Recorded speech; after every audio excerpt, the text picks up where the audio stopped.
कहानी अपनी तुलना दूसरों से ना करें। एक बार की बात है, किसी जंगल में एक कौवा रहता था। वो बहुत ही खुश था क्योंकि उसकी ज़्यादा इच्छाएं नहीं थी।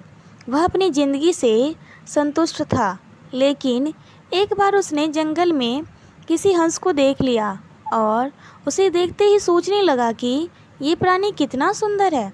ऐसा प्राणी तो मैंने पहले कभी नहीं देखा। इतना साफ और सफ़ेद। यह तो इस जंगल में औरों से बहुत सफ़ेद और सुंदर है, इसीलिए यह तो बहुत खुश रहता होगा।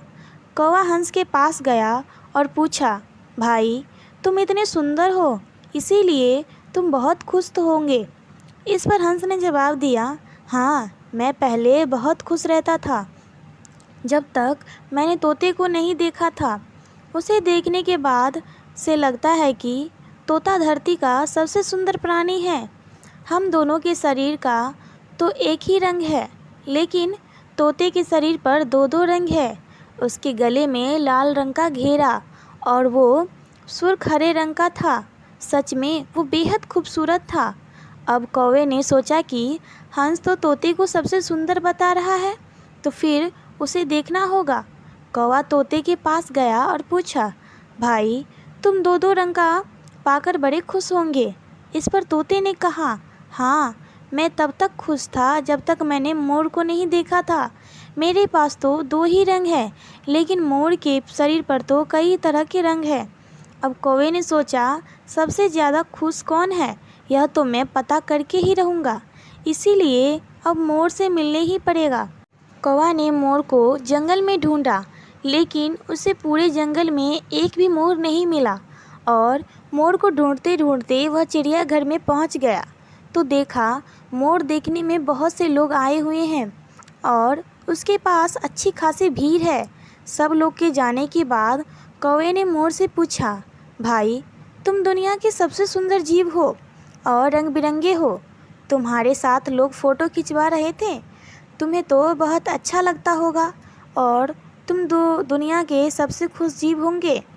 इस पर मोर ने दुखी होते हुए कहा, भाई, अगर सुंदर हूँ तो क्या फ़र्क पड़ता है।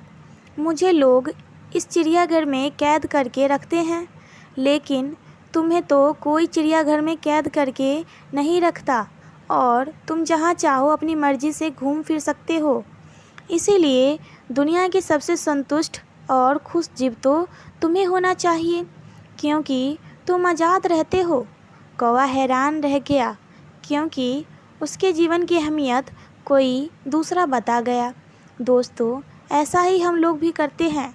हम अपनी खुशियाँ और गुणों की तुलना दूसरों से करते हैं, ऐसे लोगों से जिनका रहन सहन का माहौल हमसे बिल्कुल अलग होता है। हमारी ज़िंदगी में बहुत सारी चीज़ें ऐसी होती हैं जो केवल हमारे पास है, लेकिन हम उसकी अहमियत समझकर खुश नहीं होते। लेकिन दूसरों की छोटी खुशियाँ भी हमें बड़ी लगती हैं, जबकि हम अपनी बड़ी खुशियाँ को इग्नोर कर देते हैं। दोस्तों, उम्मीद करती हूँ कि कहानी आपको पसंद आई होगी। पसंद आए तो हमारे चैनल को लाइक से सब्सक्राइब ज़रूर करें और हमें कमेंट करके बताएं किस कहानी के बारे में आपकी क्या राय है।